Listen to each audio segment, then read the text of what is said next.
Hey everybody, it's Lon.TV, and it's time for your weekly wrap-up, and I want to begin first, as I always do, by thanking my newest Patreon supporters. We got Matt Jeske and two one-namers, Chester and Donnie, as well as Robert Gibson. I want to thank all of you for your contributions to the channel and to everyone who's been contributing on a regular basis, and all of you who watch on a regular basis too, because as I say every week, all of those things together equal channel growth, and I really appreciate everyone spending some time with me every week doing all these crazy tech videos. So speaking of tech videos, what did we do this week? Well, we looked at the Icy Dock Flexi Dock, which is a little enclosure for your SSDs for your desktop computer, but you can easily take the drives in and out. And as these drives, these SSDs, get more durable and reliable, it's very feasible to have something like this because you really don't need anything else if you've got a nicely put together SSD. And most of them are made out of metal, so you can take your SSDs, put a bunch of games on them, and then just swap them out as you need them. It really works out very well. Great for video editors too.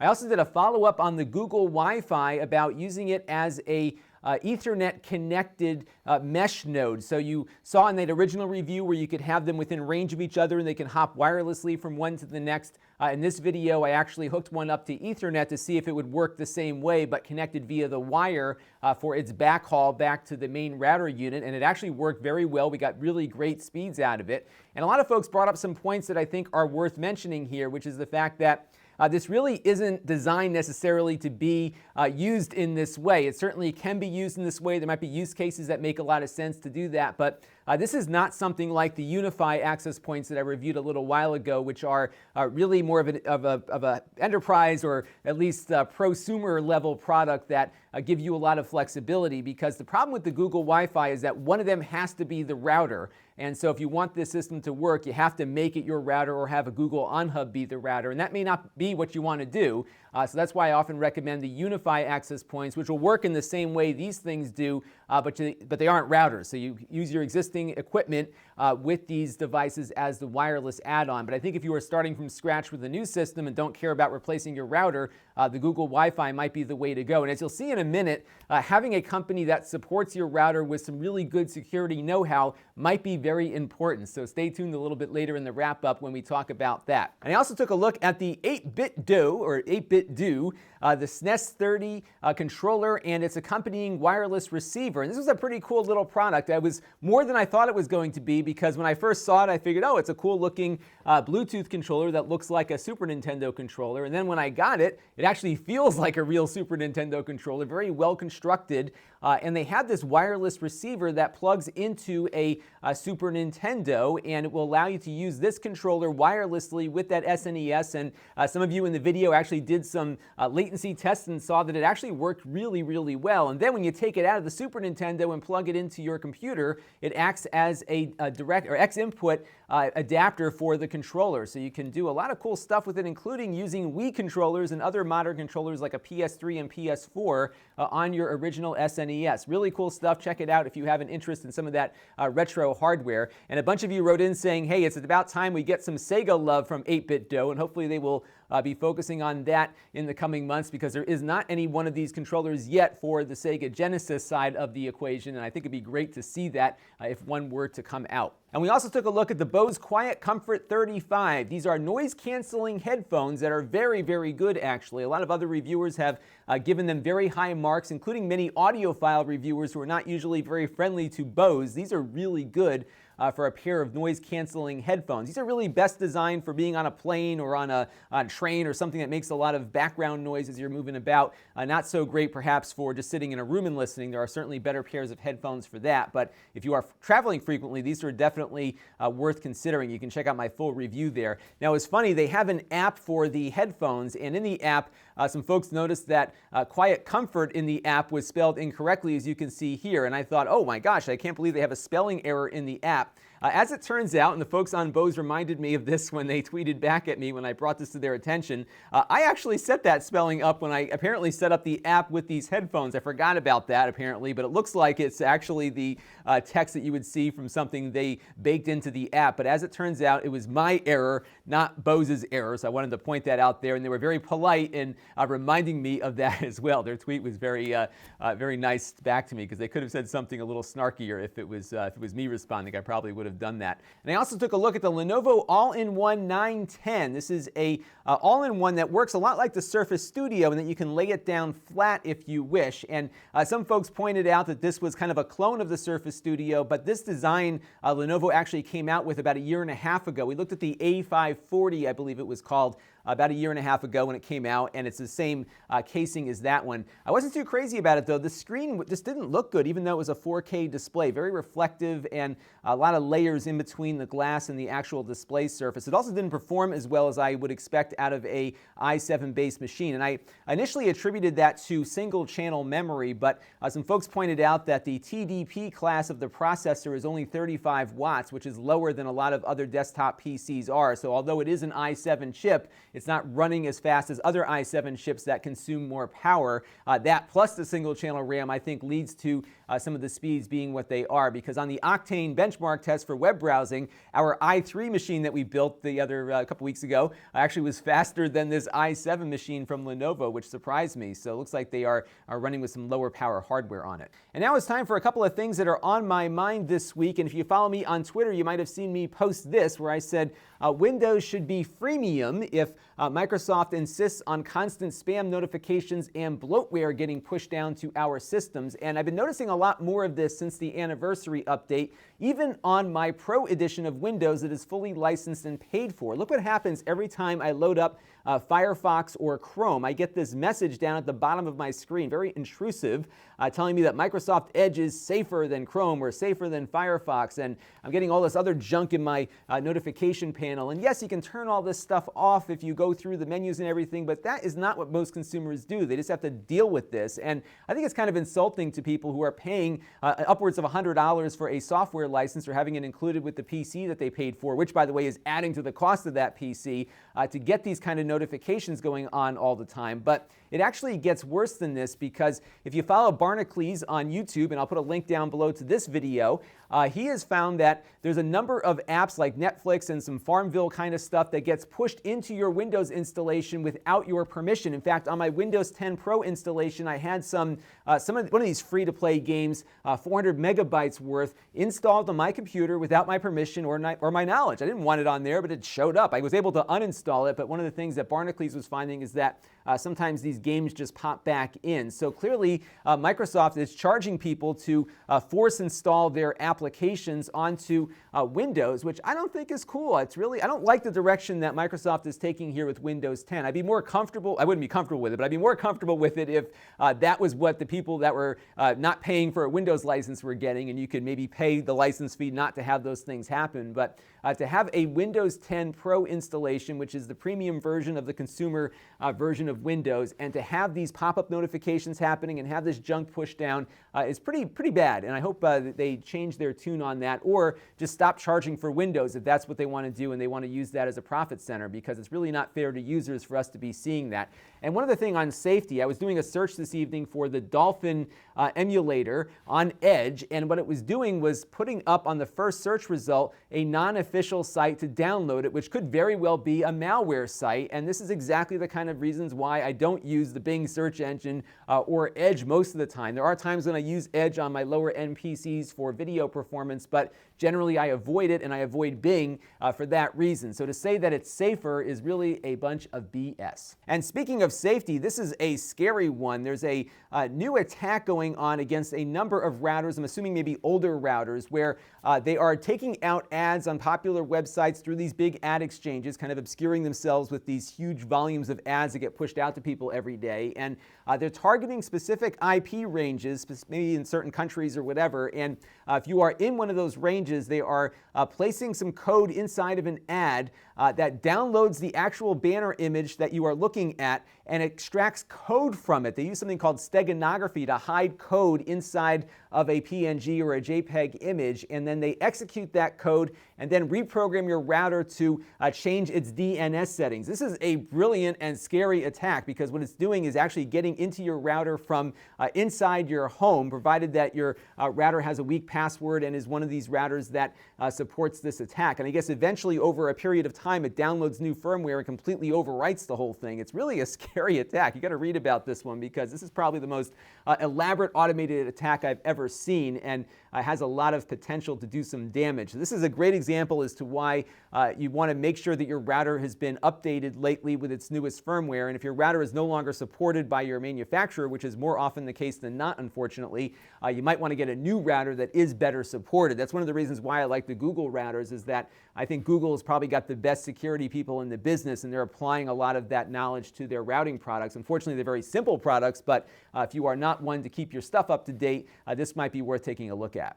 And on Friday night, I had about 150 friends join me for Rogue One at our local movie theater. What I did last year for The Force Awakens is I bought out an entire theater with friends of mine so that everyone in the movie theater knew each other. And I did the same thing this year, had a blast. It's always fun to watch a movie with a lot of friends, and that is what I hope to do next year for Episode 8 as well. I really enjoyed the movie. I'm not going to give you any spoilers here, but this is a fan movie. So if you are a Star Wars fan, there's a very good chance you're going to love this film because it does things differently, but it is very much a Star Wars movie that feeds perfectly into the original 1977 movie that started everything. It really, I thought the last 5 minutes were just awesome. The whole movie was good. The last third was great. The last 5 minutes were awesome. I really like the style of it. It's very different than other Star Wars films, in particular how it's shot. So a much more shallow depth of field on a lot of the shots, especially some of the action scenes. So they're more brutal, a little more of a war movie perhaps than prior Star Wars movies felt. A little less fun to me. It was a lot more serious in its tone, but nonetheless, I think for us aging Star Wars fans, this is a really nice gift, and it's fun to see that the franchise has been turned over to fans. Gareth Edwards is a huge Star Wars fan, and he really, I think, had a lot of fun playing with these life-size Star Wars toys as he was putting together this film. So definitely worth taking a look at. The one thing that kind of let me down was the music. It was very understated throughout the entire film. That was probably done on purpose, but the music didn't grab me like it has in other Star Wars movies where it told as much of the story as the visuals did. I think the visuals were better in this film than other Star Wars movies. That's probably a conscious decision that they made, but the score could have been better. But I am looking forward to Episode 8. It's hard to say which is the best Star Wars movie versus another one, but I would agree with those who say that this is on the caliber of The Empire Strikes Back. But I really personally loved The Force Awakens because it was a new story with familiar characters, and it kind of moved the story forward for the first time since 1983. Because remember, the prequels took us back. We knew it was going to happen with those. The Episode 8 that is on the way is going to be a very different film for all of us Star Wars fans, which is what I'm really looking forward to, and I think The Force Awakens really set that up well. But if you are a Star Wars fan, you will not be disappointed by Rogue One.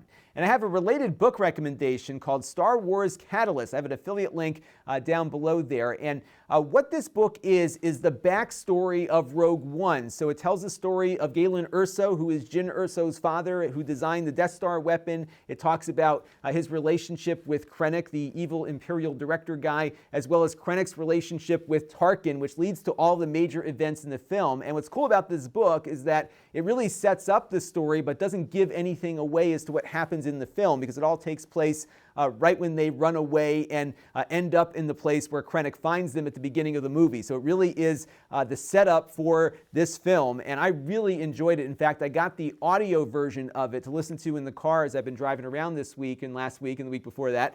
It's about 11 or 12 hours long, and it was really well produced. You have a narrator, but he does all the character voices. He actually sounds a lot like the actors that you'll see in the movie, and they have sound effects. It really plays out like a radio play might. A really nice way to enjoy this, especially if you're a Star Wars fan. And if you haven't seen the movie yet, and even if you have, definitely check it out, because it really sets up a lot of the motivations behind the characters who lead to the events in the film, and actually made the film more enjoyable to watch, knowing some of those things ahead of time. And now it's time for some Q&A, and I've got a cautionary tale here from a viewer in regards to many of those cheap Android phones that we look at here on the channel from time to time. And what's been happening is that a number of phones manufactured by Blue and Huawei and ZTE and others have been collecting personal information and sending that information to a Chinese server run by a software integrator. It included text messages, contact lists, call lists, and a number of other things as well. Really scary and inexcusable stuff. And this is one of those things where when you buy a cheap Android phone, sometimes you're not sure where it's coming from and what might be on it, because Google turns over the operating system to these software integrators who then can do and install whatever they want onto the phone before you get it. You see this all the time with your Verizon phone having a bunch of junkware installed on it already, or many of the custom interfaces that people put on top of the Android operating system on their phones. So this is one of the risks that you take when you buy an off-brand phone like this. And in the case of Blue, Amazon actually pulled their $50 phone off the site until they could assure Amazon that the problem has been resolved. And what happens a lot of times with these cheap phones in particular is that many of them come out of the same factory, but they change some of the looks of the phones to make them specific to the brand, but the brand doesn't actually make or design the phone themselves. They rely on these contract manufacturers to do it for them. So there's a lot of trust you're putting into these companies. You are getting a good phone that has a lot of features at a low price, but sometimes this is the cost of that. I'm going to try to come up with a way to provide these cautions to viewers without becoming too alarming in my warnings to them, because it is something that I definitely think about when I'm looking at these cheap products. Sometimes I'm very impressed with them and make good recommendations about the product, but I want to make sure that people are fully aware of some of the pitfalls of buying these things, both from a customer service standpoint, but also from a security standpoint as well. So I'd love to hear some thoughts from you all on that too, down below in the video description. And Jamie Ward wrote in asking what was the command line I was using to do the network speed test that I did in the Google Wi-Fi review, as well as many of the other reviews that I do. And I use a utility called iPerf. It is a free open source piece of software that runs on just about anything, and it's a single executable, but it performs either a server or a client function. So what I like to do is get it up and running on a machine that is directly connected to my Ethernet network. I execute iPerf-S and put it into server mode, and then I go over to a computer and run that computer in client mode. The only thing you need to know is the IP address, the local IP address of the server unit in your network, and then it'll just start sending data over to it, and you'll see how fast it goes. It's a great way to test your Wi-Fi or to make sure that your Ethernet switches are running at their full potential, and I use it all the time, and it's very free and simple to use once you figure it out. You can do things like reverse the network traffic, so you can have it have the server send data to the client and measure the speed outgoing as well as incoming, and a whole bunch of other stuff too. Really fun utility, and again, it runs on just about every major platform out there. And Stephen Lewis writes in asking if I'll ever get rid of my cable service and get my TV directly from the internet instead. And I would love to do that. Unfortunately, where I live, Comcast is the only game in town for internet, so I'd have to have some relationship with them at least to get the data into the house. But the biggest gripe I have right now with Comcast, especially on the television side of things, is the fact that you can't a la carte pick the networks you want to watch. So right now, much to my family's chagrin, I have a very basic cable television package and a very nice internet package here at the house, but I have to pay for things that I don't watch. So I'm not a big sports fan, yet I've got 5 sports networks like the Yes Network, ESPN, and a whole bunch of other stuff that I don't watch. I don't really care to watch those things, yet I have to pay for them. And I think that is a bad practice. It's been a bad practice forever, but that's the way the cable television industry works. And unfortunately, this same practice continues over to the internet providers of cable networks like Sling.TV and the PlayStation thing, where you have to buy a package of channels and get stuff that you're not going to watch. So I watch maybe 2 or 3 different networks if I watch any TV at all, and my wife watches 2 or 3 things also, but we have to buy like 12 or 15 or 20 other channels to get the 5 that we may want to watch ourselves, even with these internet-based providers. So I hope that at some point, some internet provider will come along and start disrupting things and somehow figure out a way to give me just the channels that I want. Amazon has something promising, which is a channel subscription service. And they have some of the basics like HBO and Showtime. And they've got a couple of other networks that you probably haven't heard of before, but they're from major content producers like Motor Trend and a few others, where you can pay $2 or $3 a month and get just that channel, which includes some on-demand content. I'm not sure if it does live content or not, but you get the gist. You can get the content you want and only the content you want, and a la carte pick the things you have as part of your package. Unfortunately, none of those networks are things I've heard about, nor are things that I or my wife wish to purchase at the moment, but there's hope. So hopefully that will be the case moving forward. My big concern as we move into the next year or so is the fact that we're going to see some very different things happening on the regulatory side, where I think a lot of these companies are going to continue to expand their local monopolies and make things just as bad for consumers as they are now, if not worse. And I'm very concerned about where net neutrality is going, especially being an independent content creator, because all of these major cable companies, even though they claim to be competitors with each other, really want the ability to open up toll roads on the internet and make it more difficult for YouTube to reach you, and really require YouTube to pay them to get the video to you in a way that you'll want to watch it. Because I can guarantee you, when we're sitting here a year from now, may be a point where whatever internet provider you're using is going to make my video look like 360p or buffer it constantly because Google doesn't want to pay them to have that video delivered over the internet to you. We see that all the time with the television networks. I think it's coming for video, and that is my big concern moving into the year. So what I would love to see, even if it means that I have to buy a package from somebody, I would just love to see some choices here is to both cable television as well as broadband internet, because where I am, I only have Comcast, nothing else, and that gives Comcast the ability to do whatever they want to me, including raising my rates and imposing some restrictions on how I use their network. And that is a bad thing moving forward. And hopefully we'll see some more competition come out, maybe over-the-air competition as the year develops. But I am very concerned about where the industry is headed. And now it's time for some Q&A for you, and I'm very curious if you have cut the cord, how you're getting your favorite television shows onto your computer or your television, because my wife would like me to expand the cable offering here, and I am not doing it on principle because I just don't want to pay anymore for stuff that I don't watch. So let me know down in the comments below what you're doing to get your family happy with you, and maybe my family will be happy with me as a result. Now, if you want to help the channel, you can go to Lon.TV/Patreon and make a monthly contribution to the channel. We also have one-time fan funding set up at Lon.TV. If you do that, do send me an email or leave me a comment to let me know that you did it so I can thank you on a future wrap-up episode. And we also have some stuff going on with Plex right now. So if you want to give Plex as a gift, you can go to Lon.TV/PlexGift and get somebody set up with Plex. You can also subscribe yourself at Lon.TV. We get a little commission for people who sign up with Plex. Even if you don't actually use a credit card or pay for anything, we still get a commission. So definitely check out Plex if you haven't yet already.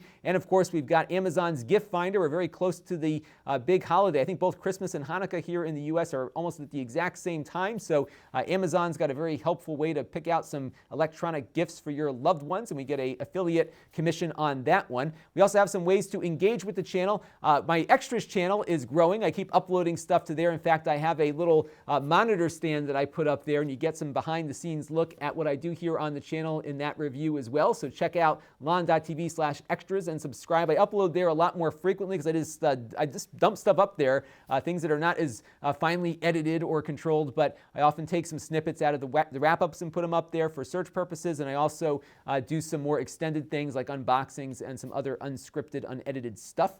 We have my email list at Lon.TV/email, the Facebook page at Lon.TV/Facebook, and the store at Lon.TV/store. And you'll notice that the Reddit page is not on there at the moment. I haven't been seeing a lot of activity there. I haven't been getting there a lot myself, and I'm happy to keep it going, but I think a lot more people are using the Facebook page than the Reddit page, and I didn't want to overload you with links here, but maybe the Reddit will reemerge in the future. So that will do it for this week's weekly wrap-up. If you have any comments or suggestions or anything else, please leave them down in the comments below, and I really appreciate all that you do to keep this channel going, because your viewership is continuing to climb, and we are seeing some really great subscriber growth here. We're over 121,000 subscribers now. I think we were just at 100,000 just a month or two ago, so good growth on here, and I'd love to get some more review suggestions from all of you. I got some cool stuff coming up this week. A lot of you wrote in about a Lenovo N22, which is another little mini inexpensive laptop, and I think some of them that are running with the N3050 processor are being sold for like $170 on Walmart right now. I did just get one in. I hope to get a review of that one up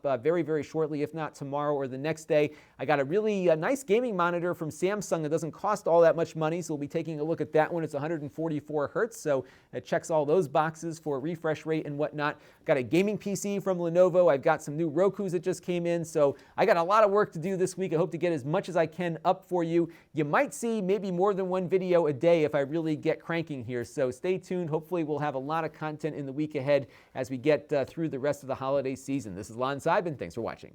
This channel is brought to you by my Patreon supporters. If you want to help the channel, you can by contributing as little as $1 a month. Head over to Lon.TV/Patreon to learn more.